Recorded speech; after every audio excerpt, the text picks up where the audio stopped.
Hello, gorgeous creatures. This week we have a moon in Gemini. We're going to be switching it up, babies. But mainly the message of this week and the coming weeks is all about commitment. Here's your weekly astrology.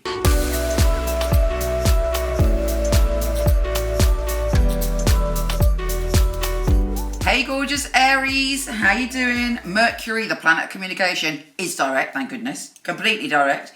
But it's going into Sagittarius, which is good for us on the one hand, but on another hand, it can make us super too truthful. What do you mean you can't be too truthful, I hear you say, but you know what I'm saying. We can be a little bit insensitive at the best of times, but when Mercury is in Sagittarius, we just say it as it is and without a filter. So be cautious. There are lots of really interesting conversations to be had, particularly if you want to travel or spread your wings or stretch your horizons. You may have the right conversations this week to make that happen. But as I say, be gentle when delivering the truth. It's really, really important this week. Hiccup. Anyway, Jupiter is also square Chiron, the wounded healer. Now, while it is a square, it has great potential. Whatever you do, don't ignore issues to do with your career and to do with expansion. What fears do you have around success?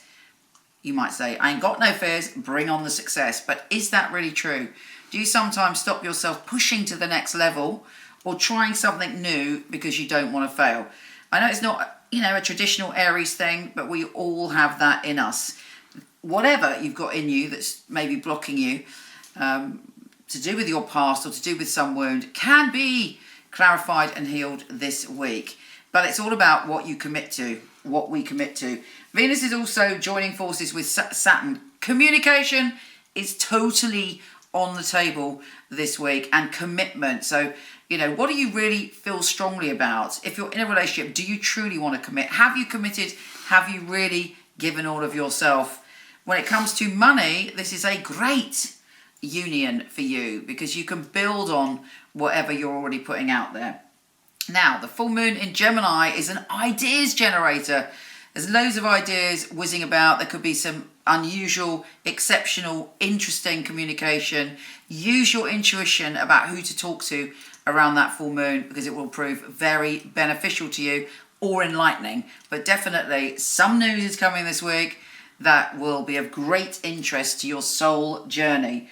Finally, we have Mars, our ruler, in Scorpio, trine Neptune in Pisces. Psychic ability is off the scale, but try not to act on it too quickly without thinking. You're very intense this week and you sense things really, really deeply, but it could lead us to becoming a little bit oversensitive. I don't know about you, but I can be oversensitive as an Aries, but it also potentially gives you great insight and particular insight on what you want to do next, where you want to direct your energy. Take care, gorgeous, and I'll speak to you soon. If you want to check out your written monthly, weekly, yearly astrology, pop over to my website, michele.com. I'm not doing readings at the moment, but I do have a company of some of the best psychics and astrologers in the world. I've had the company for 20 years. I handpick them and they are fabulous. So I'm going to start to show you, starting now, their little videos on here. My name is Alexandra. I'm a motivational and inspirational reader. First of all, I'm psychic. I'm like a channel. I'm channeling messages as and when they just come and go. Working on the phone is much easier compared to having a face-to-face reading. It allows me to express 100% of my skills.